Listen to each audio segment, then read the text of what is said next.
Yes, hello guys. Today I just continue with what's in my pack, sort of a side loop, yeah.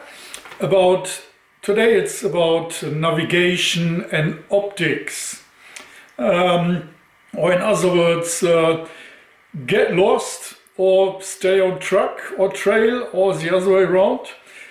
It's up to you.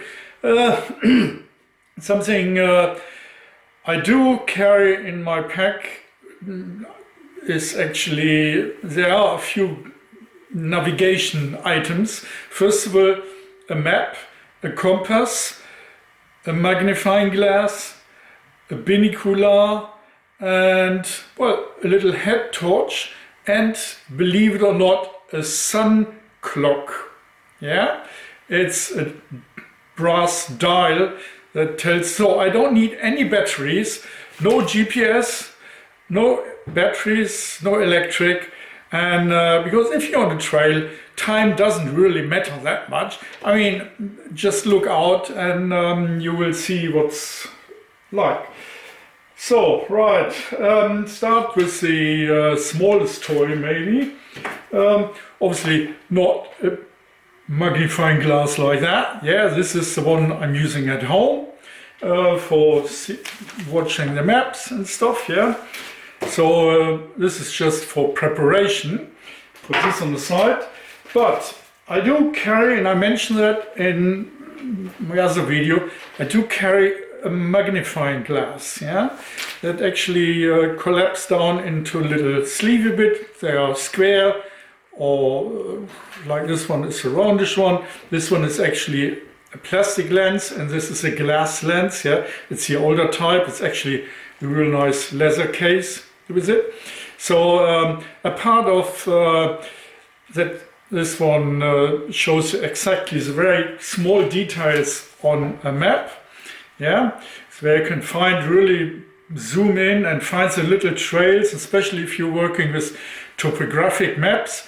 This comes really handy, and yes, you can use it obviously for making fire as well on a sunny day. Yeah, just focus and any tinder will burn, so it saves you matches as well. A part of, if you got a splinter in your thumb or whatever, or zoom down on ants ass, or I don't know, you know. Anyway, this is very useful item I'm carrying. Another small thing is a headlamp. At some stage it's getting dark, yeah, in the evening. Not so much in Scandinavia if you're up north, but this little headlamp actually is very bright. And oh, it's not batteries. Yeah, batteries, but I got the other lamp on. So this is just a little headlamp can put on and find my way around in the woods or in the dark. And actually I use that quite often, especially when you arrive very late on the ferry and have to find a temporarily overnight camp, or just you are naked and just want to find your way into the woods and without bumping into a tree. So it's quite handy having a little headlamp, and it doesn't matter about, especially this one, it's tiny, put it like that. It's a tiny headlamp. It's an emergency headlamp, but it does the job very well, so I don't need an oversized big one. And the battery actually lasts a very, very long time. So there's little bottom batteries, so I carry one of these. Yeah, I did mention a compass. Yeah, this is the Francis Barker compass. Yeah, a very nice one. So I'm using this one. This is very good for, it's a marching compass. Yeah, if you want to, for walking. Yeah. So on the other hand, which I got over here, it's a little, it's a map compass. It's a very typical Suunto, the Finnish map compass. Yeah, glows in the dark and stuff. I got this as a gift from my mate Andy. Yeah, made a sleeve for that. so just the sleeve like that, and it just pushes down and the compass is in there and it pulls up again. So this is actually very useful if you are working on maps. Yeah, put it plain on a map and find your bearings. So this is more navigation for planning, while this one is for walking, right?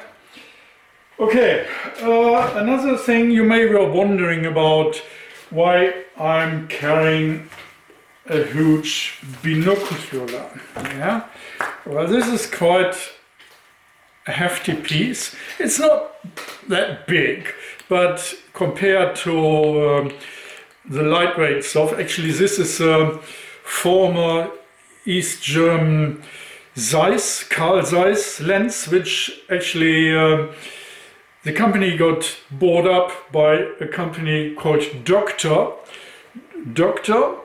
I don't know if you can see, probably can't see that up there, that's the name.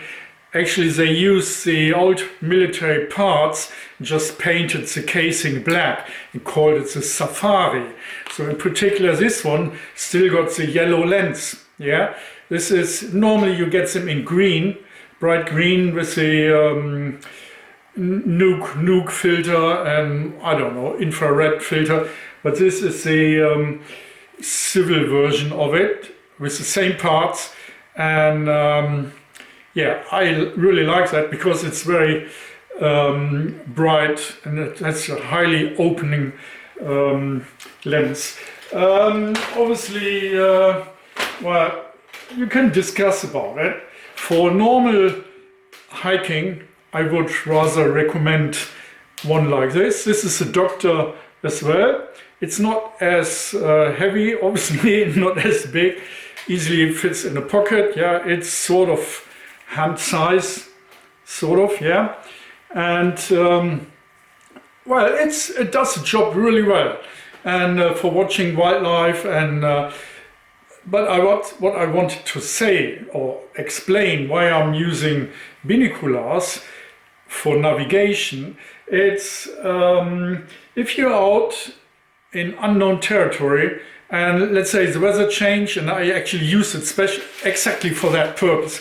When the weather change, you are naked, yeah, you can't, and I had an injured knee, so I had to find a shelter somehow. It was cold, miserable, wet, yeah. So in the distance I could make up a dark, squarish thing. In Scandinavia you often get these little shelter housings, yeah. But I couldn't make it up with my bare eyes, so I was quite lucky that I had a binocular on me, because I could make that up. It was indeed a shelter, yeah, where I can just limp up to for the night, yeah. So for finding the way in the wild, especially in unknown territory, it's quite handy, right? If you don't bother carrying a lot of, or only want one for navigation as such, yeah, for finding a way or reading a road sign or something, yeah, to match up with your map, I would highly recommend one of this. Actually fits, it's like a spyglass, yeah, fits in the hand like that, and then you can just, and I've got a focus thing on it. So this is highly recommended for just in the pocket. Yeah, it folds like in an L shape, and it's the same company, the Docter, but this is the original Zeiss design, yeah, and this is a modern version of it, and it's quite handy for which way around, this way around, for finding or just making up your spot, yeah. This is very handy in a pocket. So if you don't want to carry a huge amount of binoculars, I enjoy this one because it helps me watching the surroundings, wildlife, and it's one of the toys I'm carrying, but I try to keep all the other toys down or not carrying them at all.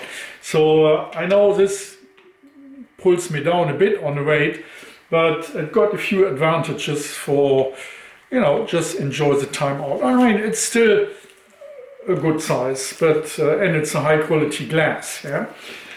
Something else you may wonder about. Oh no, stop! I have to show you something else. If you are really into wildlife, and that's the old classic.